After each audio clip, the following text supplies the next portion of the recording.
when you come from poverty, you become very, very afraid of getting there again. I wanted to make a better future for my kids, and having these beautiful young children that were helpless and relying on me to make a better life for them. I wanted to make sure that I set things up in a way that they would have a better life than me. And also that I would never have to worry about losing a job and then being like bereft and our family being on the street, you know?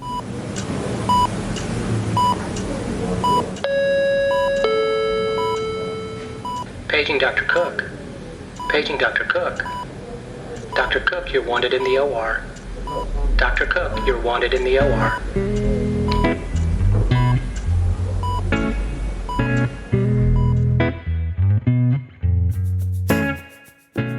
Welcome to the Prescription for Success podcast with your host, Dr. Randy Cook.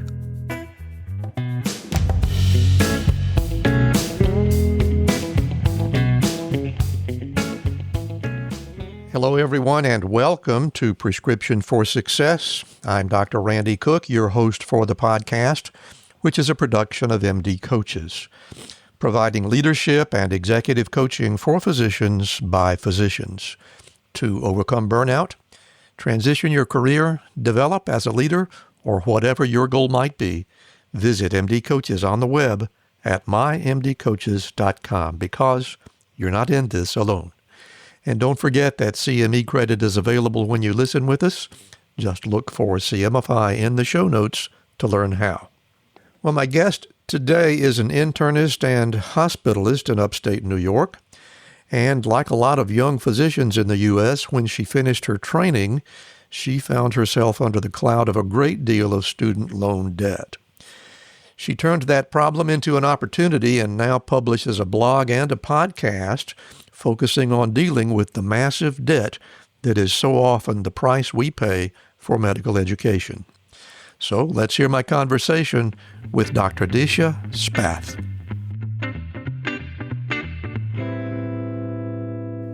And it's my pleasure to be speaking today with Dr. Disha Spath, who is coming to us from the frozen north. I can say that since I'm speaking from Alabama, but Disha, it's great to have you here, and thank you for joining us on Prescriptions for Success. Well, it's a pleasure to be here, and thank you for giving me a reason to thaw out. By the way, what is the temperature up there today? It's actually not terrible today. I think we're in the low 20s, Wow. Which is pretty good for us. Yeah, that sounds pretty rough to me. We were in the upper 20s here in Alabama yesterday. We've had a rather unusual cold snap, and we suffered a little bit, but it's beginning to thaw out. It's amazing what the human body gets used to. It is indeed. So, well, let's talk about what we came to talk about, and that's you. I'm really looking forward to your story. I'm just fascinated with the coming to America stories that I have experienced on this podcast. So let's begin with that. Let's begin with your coming to America story. You want to give us the details? Absolutely. So my coming to America story is somewhat tragic. My childhood in India was quite great. I had a dad who was a pharmacist, who was an entrepreneur, and he owned a pharmacy. He owned a pharmaceutical testing business, and he was a hard driver and, constantly working. And my mom was also a chemist, and she helped him in the lab, and she was a chemistry teacher. My grandfather was the finance officer of the city that we lived in. So, they were busy and they were hard driving, but unfortunately my father burned out and suffered from some mental health issues and ended up committing suicide. Oh my, I'm so sorry. Thank you. When I was 9. So when that happened, my mom was pretty ostracized in India and just looking to make a change. So that's how we ended up here in the United States. My uncle was a neurologist in Augusta, Georgia. Well, now, if I can interrupt you for just a moment. Yes, sir. I'd like to hear a little bit more about that. You said your family was ostracized after your father's suicide? Well, it's in India, the culture is very different. Very recently, even in some villages now, women are expected to die with their husbands. And if their husband dies, they were supposed to burn on the pier with them. And that Wow. was the culture. So some of that mentality remains, especially, in the setting of a suicide. The woman is blamed. So, this is something I'm told, I guess. At that time, I was not aware that my dad had committed suicide. I only knew that he died. And Hmm. um, so I didn't really know what my mom was experiencing, but this is what I she's see. told me on the back end. But that was Um, clearly the impetus to move to the U.S. right, And exactly. you were about how old then? I was 10 when we moved and 9 when he died. Okay. So talk a So, little bit more about what that transition was like. Was it really difficult for? I mean, with the loss of your father, I'm sure you were in a state of trauma. But to add to that, to pick up and move to an entirely new culture, what was that like for you? oh gosh. Yeah. I mean, I was pretty much in a fugue state that first year. Hmm. I don't have too many memories of India after my dad died. The first thing I really remember is just loading up our two or three suitcases full of our stuff and getting in a car and, waving goodbye to my family. And yeah, it was very difficult, hard to even describe. I was in a very cocoon sort of state in India. My family was well off, my grandfather's family in particular, and they basically raised me.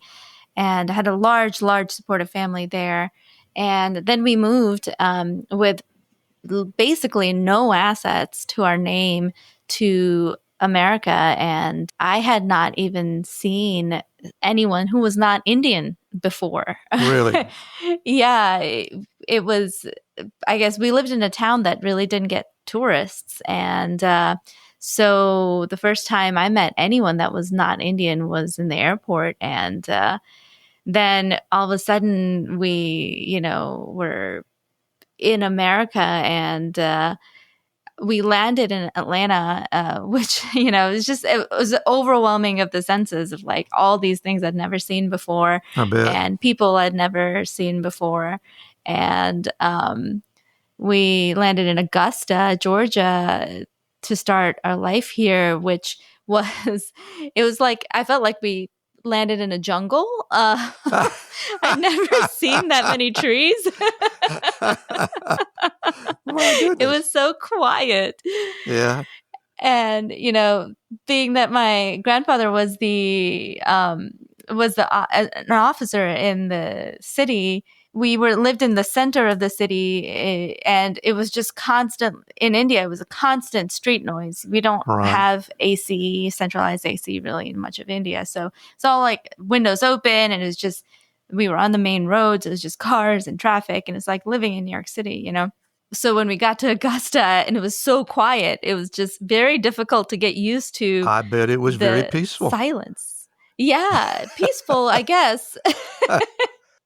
But for me, I was a kid and it was just like a shock to the system. Yeah. And my uncle was kind enough to let us stay with him initially. And then after like the first few months, we moved to his lake house on Storm Thurmond Lake, which was like even more rural. I know it And well. yeah, okay. Yeah, it's beautiful. It's beautiful, but as a kid, it was like scary to me It to be is. out It is there. really rural out there. Yeah. It truly is. Yes, 30 minutes to, any grocery store or anything like that. And then, of course, I didn't feel like I knew the language. I went to an English speaking school in India. So we had to speak in English to our teachers and everything was taught Hmm. in English. So I knew the language, but the accent Oh. and it was, Oh. I didn't feel like I knew it at all. We get such a hard time in the South for our accents. Yes, yes, and it was a huge culture shock, and I didn't feel like I fit in at all, especially after moved out of my uncle's lake house. We got small apartments, and my mom was working as a lab tech at the time. We came over on the H-1B visa because she was a chemist. So my neurologist uncle got her a job as a neurology lab tech, basically.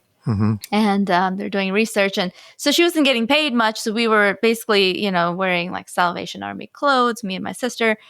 And we were very, very poor, living in subsidized housing and all of that. So, and then trying to figure out this country, the culture, fitting in. It was rough. I'm curious about the language barrier issue that you've raised. I would never guess from having a conversation with you right now that you were not U.S. born. But surely you must have had a bit of an accent when you arrived in Georgia. Yes, definitely. How did that happen to disappear? Middle school, it gets beat out of you. Oh my goodness. That sounds terrible. I mean, I obviously nobody beat me, but it was, you have to adapt, especially, especially in middle school. Some people mimicked you, some people made fun of you, and you felt some pressure to assimilate. Yeah. So like my cousins helped give me feedback and correct my English, and there was a time period there in the first year or two that we moved. I didn't speak much, and people thought I was like mute, like they would. And then one day I just found myself thinking in English, and I was like, oh. Really? You were actually aware of that transition? Yeah, because, for the first year or two, I was still thinking in Hindi and translating in my head. And once I made that transition of thinking in English, that's when I really started to actually speak better. That is so interesting. It's an interesting transition. And when you start dreaming in English, too, that's weird. Like, start dreaming in a different language. I never thought of that. That is fascinating. And so you continued, you got your primary education there in the Augusta area, did you? Yes, sir. Yep. High school and yep. And did you go? Were you a Bulldog? Did you go to yes, sir. university at up there where it is, Athens? In Athens, yes, sir. But the Hope Scholarship's really an amazing thing. I got into UGA and Emory, but like the financial assistance at UGA was just awesome. So did the Hope Scholarship. I got the vice presidential as well.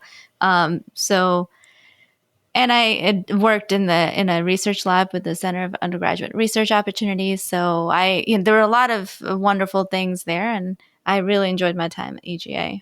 And at what point did you make the decision that you were going to go to medical school? I knew I wanted to be a doctor since I was like 5. No kidding. Yeah, I just knew it.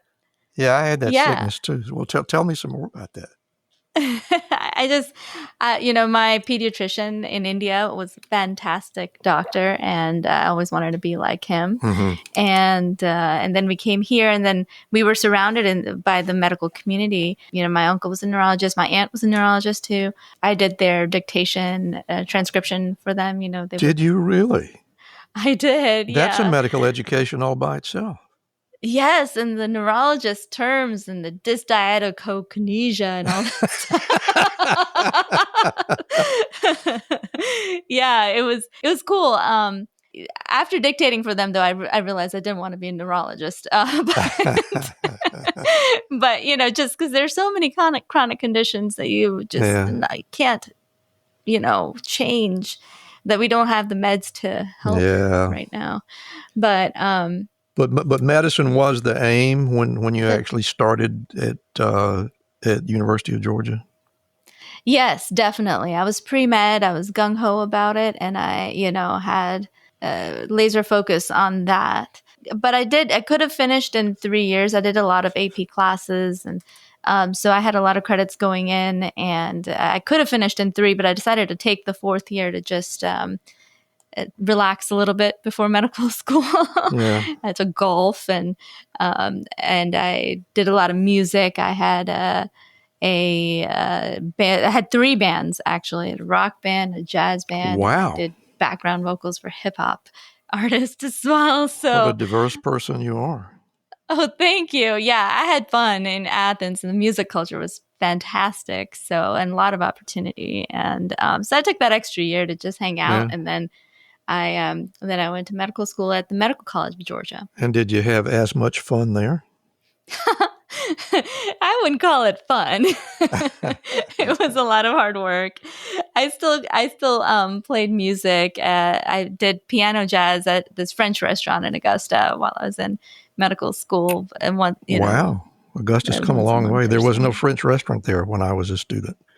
Oh, yeah. And unfortunately, this restaurant's not there anymore. It's La Maison. It was around for the longest time. Chef Heinz, brilliant. But he passed away recently. But anyway, it was kind of like a tucked away in a house. It looked like a house. And anyway, but no, MCG was great, a fantastic education. But I did actually take a year off in medical school in the middle after second year. Mm-hmm. I honestly wasn't sure if medicine was for me anymore. Really? Yeah. As much as I wanted to be a doctor, once I finally got into training, well, the first 2 years are so didactic, first of all, but the clinical medicine that I saw, I just felt like most people were unhappy and burned out. That's very interesting. Yeah. And, even having practice now, that's still there, of course. But I took a year off because I got an opportunity to go teach in Southern California. And I used to teach for Kaplan in college as well. So they asked me to come out to San Diego, and I said, yes, let's do it. And I took a leave of absence. I'm surprised you came back. Oh, it was rough. That was a tough decision to come back. Yeah. We'll get back to our interview in just a moment, but first, I'd like to share a message from Navigate. After spending years in the financial sector, Navigate has met lots of clients with all kinds of student loan issues. They were confused, they were overwhelmed by the doublespeak and the overly complex forms, and especially the deliberately misleading statements from loan servicer representatives. Navigate recognized the chaos in the student loan industry and immediately brought clarity and real solutions. If you'd like to flip the script on student debt, visit www.flipthescript.loan/MD-coaches to schedule a call with Navigate. They'll tailor a plan specifically for your unique situation and work with you until the loan is paid off. What do you have to lose besides the stress of student loan debt? Hi, I'm Rhonda Crow, founder and CEO for MD Coaches. Here on RX for Success, we interview a lot of great medical professionals on how they grew their careers, how they overcame challenges, and how they handle day-to-day work. I really hope you're getting a lot of great information. But if you're looking for an answer to a specific problem, management or administration challenge, or if you're feeling just a bit burnt out, like maybe you chose the wrong career, well, then there's a faster way to get the help you need. No, it's not counseling, it's coaching. RX for Success is produced by MD Coaches, a team of physicians who have been where you are. I know you're used to going it alone, but you don't have to. Get the support you need today. Visit us at mymdcoaches.com to schedule your complimentary consultation. Again, that's mymdcoaches.com, because you're not in this alone. We'll get back to our interview in just a moment, but right now I want to tell you a little bit about Physician Outlook. If you haven't discovered this remarkable magazine, please do so very soon. It was created by physicians for physicians to showcase the intersection between clinical and non-clinical interests, whether it's writing, painting, cooking, politics, and dozens of other topics. Physician Outlook gives a physician perspective. It's available online and in print. It's really unique among physician lifestyle magazines. And like the Prescription for Success podcast, Physician Outlook amplifies the voice of any physician who has something to say. It also engages patients who still believe in physician-led, team-based care. And Prescription for Success listeners can get 3 months free when you enter our promo code RX4Success and select the monthly option at checkout. That's a really great deal on this stunning publication.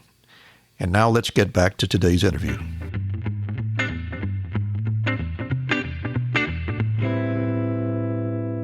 Well, with all of this experience, which really sounds fascinating and must have been very self-satisfying to you, and with your experience on the Pacific Coast, you decided to move to Schenectady, New York. Yeah, I'm actually in Saratoga Springs area now, which is beautiful. Yeah. But yeah, so that happened when I met my husband, and he's from Albany, Rensselaer County, New York, and so that's how I ended up here. But there were a few stops in the middle there. First, we were in Nashville for residency, and he was in the Army, stationed at Fort Gordon. So that worked out well. Not Fort Gordon, Fort Campbell, next to Nashville and Clarksville. So I did my residency there, and then we moved to Savannah, Georgia, because I love Savannah, and nice place. It is beautiful. And I practiced there for a couple of years, and then we decided that my husband was going to melt in the summertime. He just couldn't handle it. So he was missing skiing, and his family's very supportive. So we decided to come up here. Understandable. And clearly you're making the best of it. And in your practice, in your CV, it looks like primary care / hospitalist. Does that sort of properly describe your clinical experience at this point?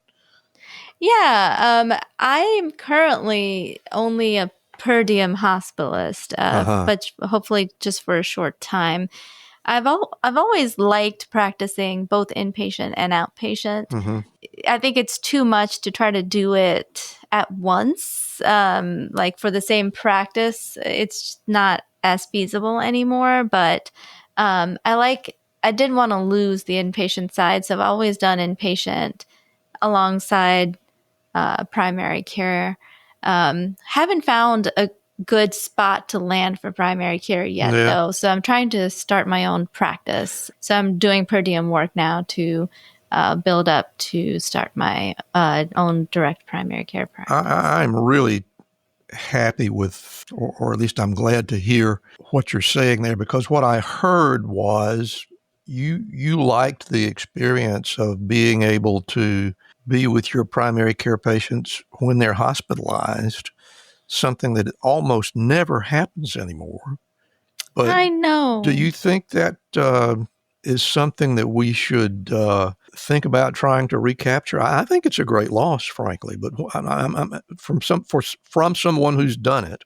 How do you feel about that? Yeah, so when I have recently practiced, I have a primary care practice, but I'm not necessarily seeing those patients in the hospital because it is kind of logistically difficult to be there.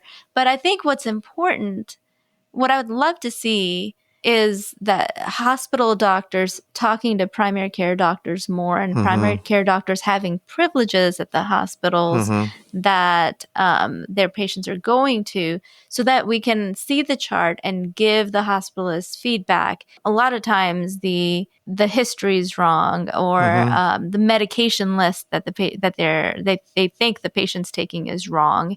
And we could very easily correct that. And with just a chat message, right? And so the most recent practice I worked in, we actually tracked our patients as they were in the hospital and communicated with the hospitalists regularly. And if there were discharge needs that needed to happen, from the primary care end, we could make that happen very easily, just because we were in the loop and kind of tracking the patient as they were in the hospital. Mm-hmm. And I think primary care doctors often are just so overstretched in their practices right now that they can't physically also come to the hospital, but just having their eyes on the patient and the patient's chart while they're in the hospital, I think would be enough to make the process better for the patient. That makes a lot of sense to me, and I hope that there will be more conversation about that, because for me, it just doesn't make any sense to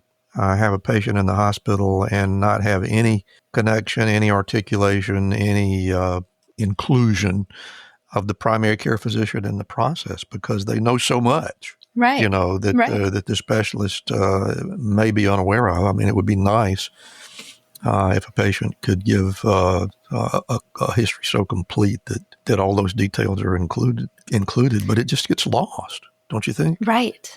Yes, there's so much that's lost. And, working as a hospitalist, I try my best to get the history, but, a lot of the times it's impossible because the patient doesn't know what they're taking or they're altered. They're in the hospital because they're really sick and they can't give you a good history, and it's very important to close that loop. And I think there needs to be some sort of an adjustment in the hospitalist primary care system that we have currently. And that's what I hope to fix with the DPC model, is to be, I hope to have privileges in the hospitals that I'm sending the patients to, so that I can keep an eye on them and communicate with the hospitalists like I'm kind of proposing here. Well, good for you. I hope that turns out to be a gigantic success for you, because I think it's a great loss. And the way we deal with patients in the hospitals nowadays.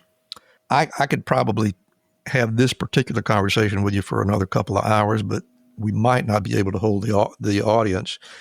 I want to move us along a little bit, and I want you to tell us everything that you can possibly tell us about this other project that you have called the Frugal Physician. What a great idea. So you want to tell us about the seeds of that project and how it has morphed into what it is? Yeah.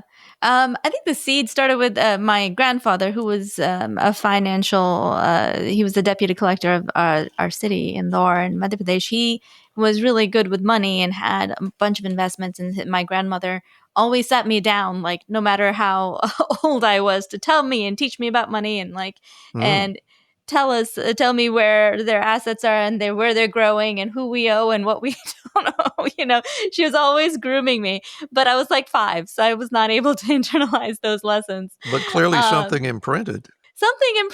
And so when we came here, and my mom, was not making too much money, and unfortunately she doesn't have a lot of money know-how. So I grew up with just a message of just be as frugal as possible, work really hard, try to save some money, but, try to get the discounts and buy everything cheap and blah, blah, blah. So I got the frugality message from my mom. But when I became an attending, I quickly realized that I didn't have the tools I needed to be financially successful in this country.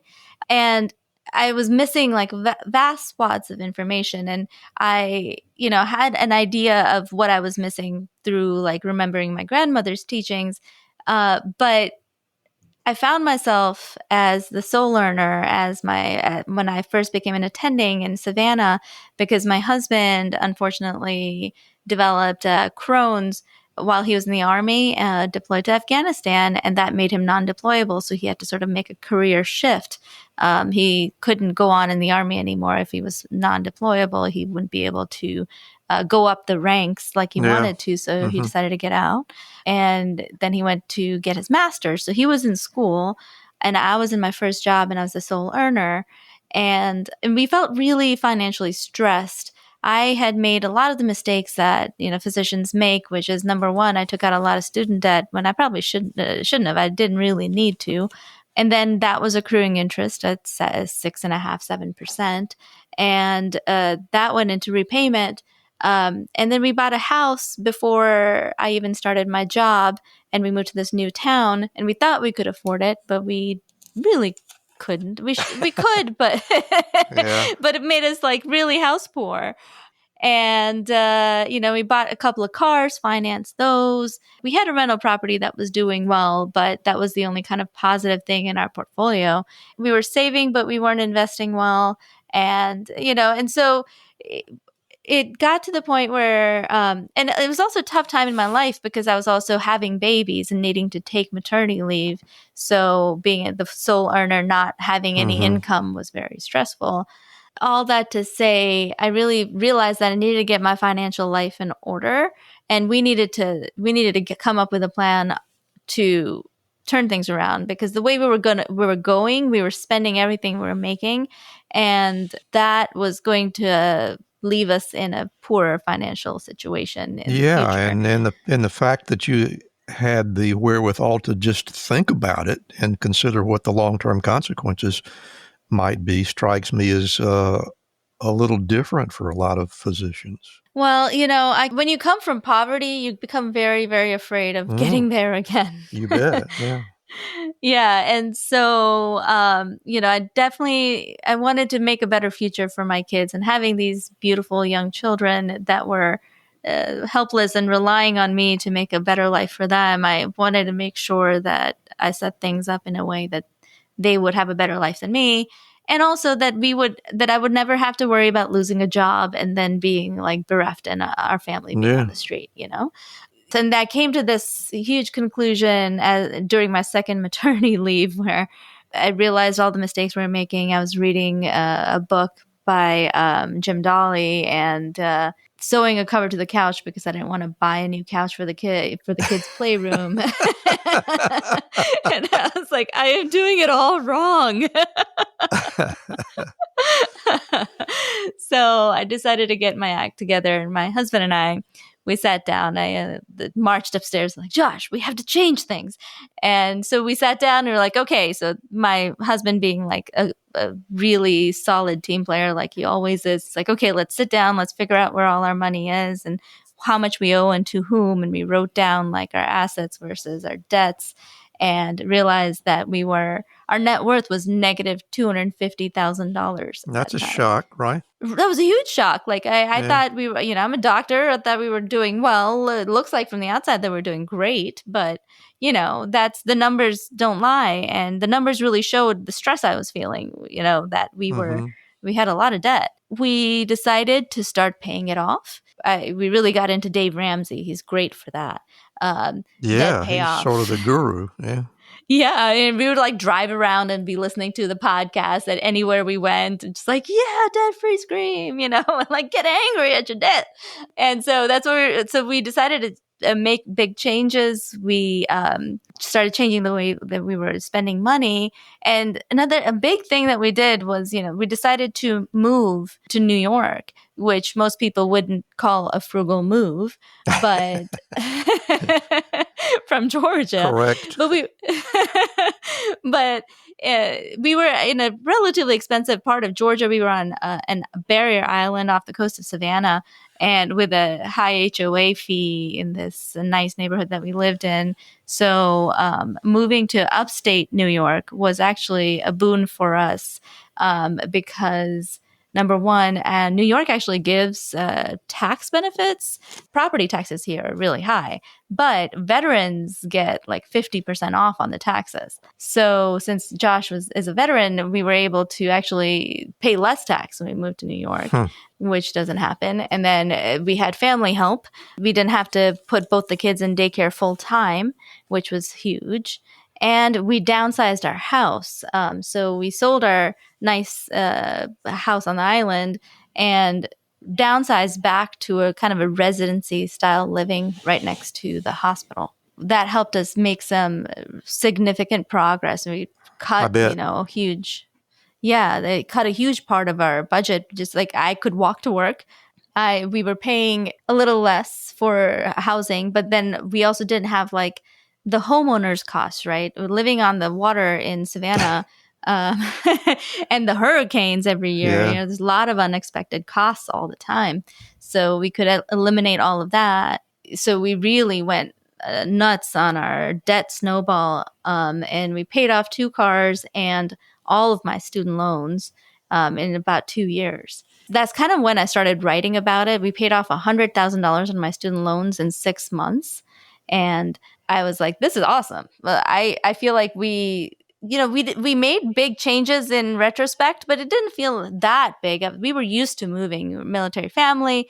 And of course, medical training, there's so much moving. So it didn't feel like a humongous upending of our happiness, but somehow we had made huge progress financially. And so I started writing about that process at the Frugal Physician. And that's kind of how the Frugal Physician got started, was because I wanted, I was focusing on really value-based spending and maximizing every dollar spent for the value that we were getting out of it. And I really wanted a space where I could meet other people that were really into saving money like that too. And so that's why I started the Frugal Physician.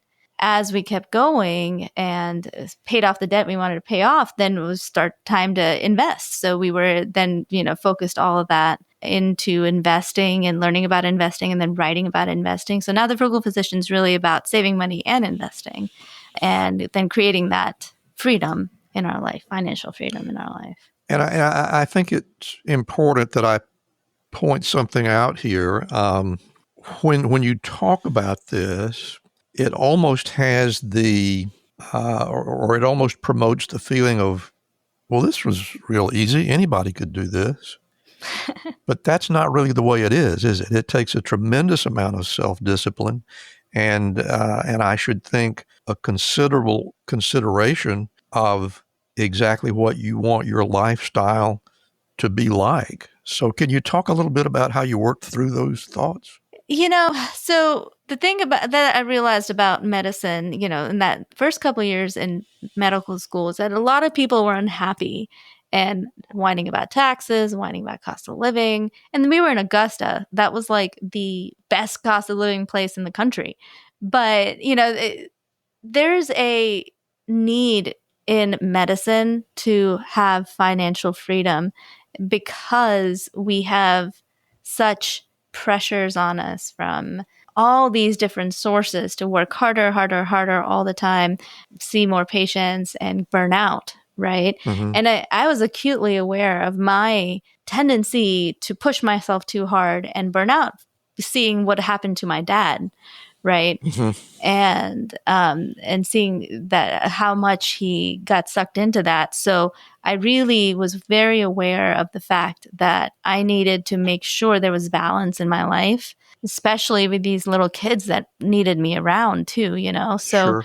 And the only way I could make that freedom was through financial wherewithal, and making that delta and creating some freedom in my life financially. So that was a big why. I wanted to be able to spend time with my kids when I wanted to spend time with them, and also have agency over my future and not be tied to a job and have golden handcuffs.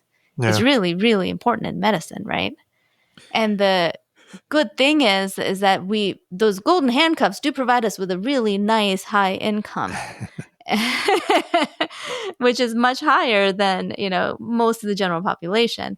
And if you can stay away and resist the call to constantly inflate the lifestyle to look like a doctor, then you can actually make fantastic progress really quickly. And it does become quite easy if your mantra is, I'm not going to be like everyone else.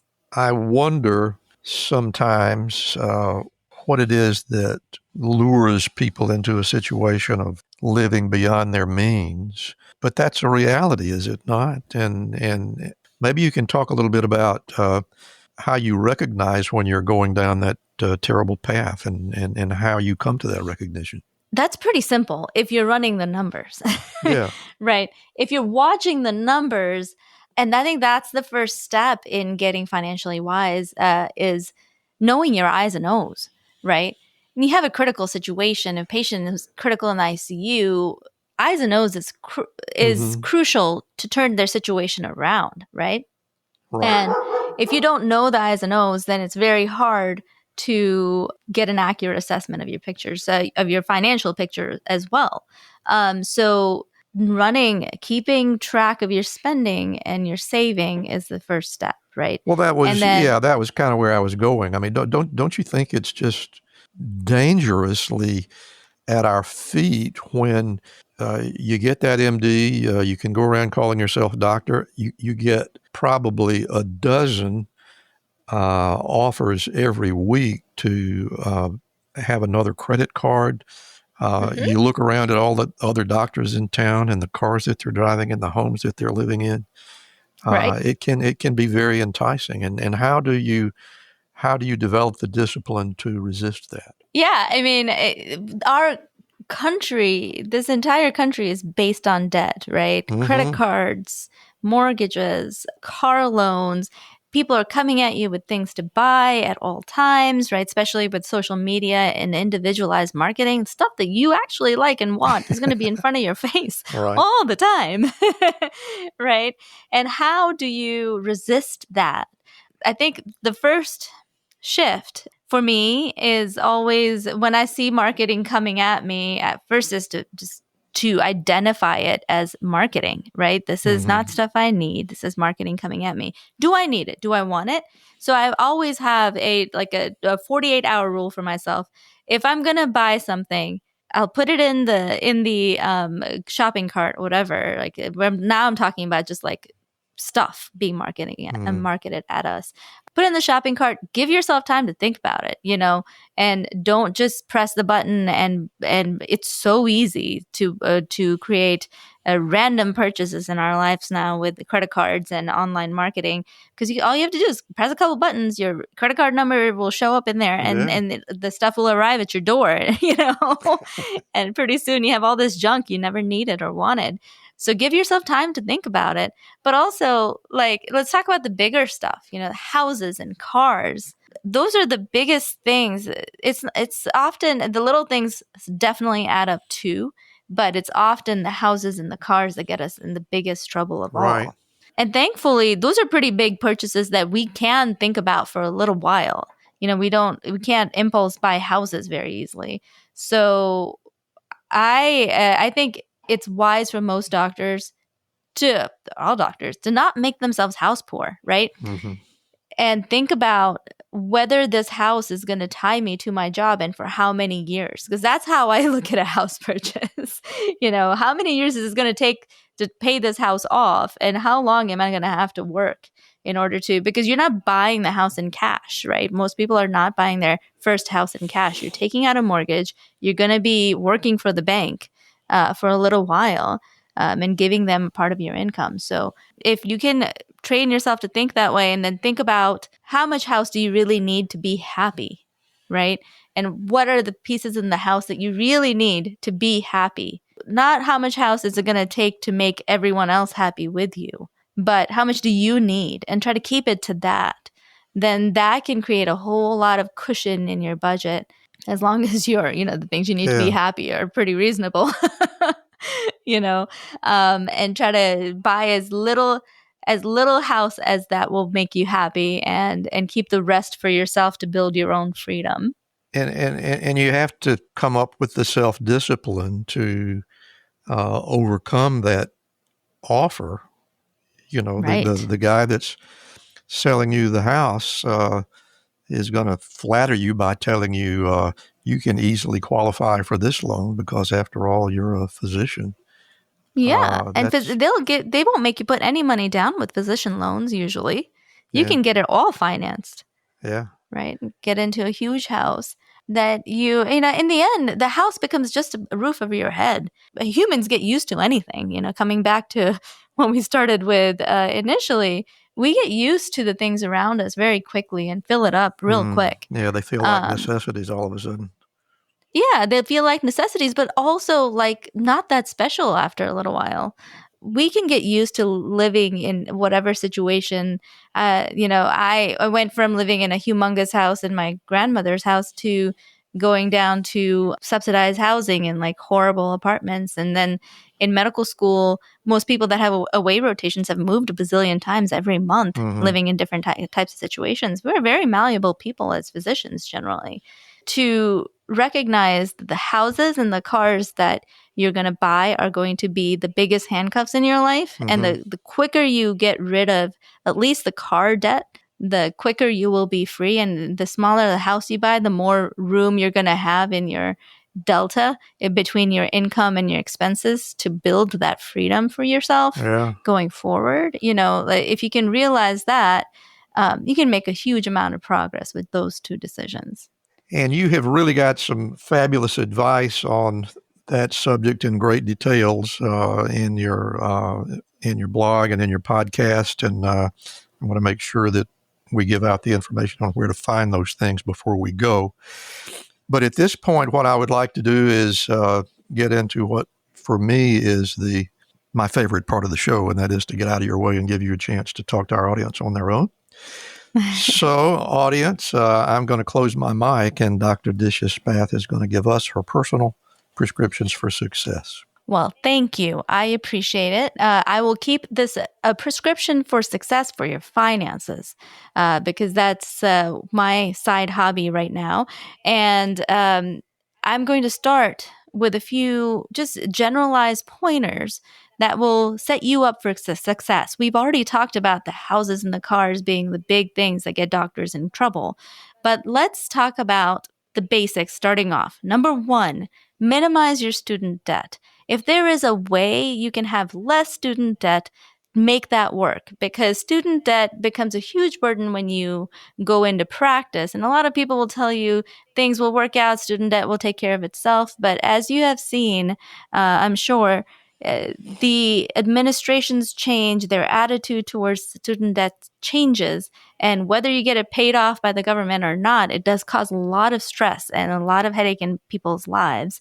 So if you can minimize the amount of student debt you're taking out by living close to your school, living like a student. Don't live like an adult like I did when I was in medical school and have a nice apartment and things. It's very easy to borrow money and then spend borrowed money, but realize you're going to have to pay that back with a whole lot of interest, and that apartment's going to cost you a whole lot more in the end. So try to minimize that. Try to find scholarships when you can. There's so many scholarships available if you just look. Use discounts. Use those student discounts. They're available to you as a student, and they go away when you are not. So make sure you're using all of that. So in some states, students can actually qualify for food subsidies, for food stamps, so if you have a family or people that you're supporting. So look into that.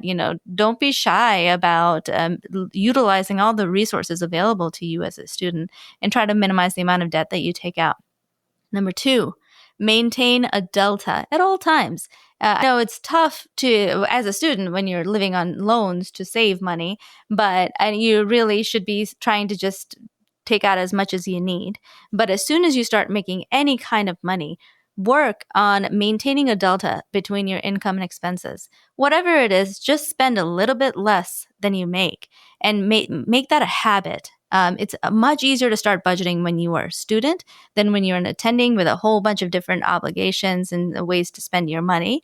So if you get in the habit of tracking how much you're spending when you're earning less, it will be a humongous asset to you as you move on as an attending to apply those same skills just on a bigger scale. And then you also know the difference between how much you are spending now as a resident versus how much you're going to spend as an attending, and where you have room to inflate and where you don't. Number three, invest early and regularly. We haven't talked about investing yet, but the beauty of investing is in compounding interest. You've felt the compounding interest work against you when it comes to mortgages and student debt. The power of that extra interest that you're paying is huge when it's working against you, but also is huge when it's working for you. Compounding interest means that your money earns interest, and then that interest adds on to your principal and earns even more money going forward the next day, the next month. It's an exponential curve. But that exponential curve needs some time to take off. What I mean by that is if you start investing early, you make a lot more progress than someone that starts investing late and invests even more money than you. Compounding interest works best when it has time to grow, and that money works for you as you go forward. So you don't have to do anything other than invest in other companies, give them money so that they can make money for you while you're sleeping. Investing is something that everyone has to do in order to try to keep up with inflation and beat it. You're not going to get enough return on your money by putting the money underneath your mattress or even in a high yield savings account. In order to have enough to retire at some point in our lives, we need to invest a little bit, or hopefully a lot. Invest early and invest regularly, and you'll be far ahead of your peers when it comes to maintaining and creating financial freedom.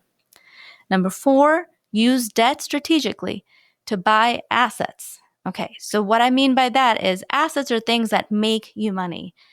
When people say they're investing in a luxury item, usually they're not assets. They're not things that are going to appreciate in value. If you're going to use debt, or if you're going to take out debt, try to take out debt for things that are going to appreciate in value or bring you income of some sort.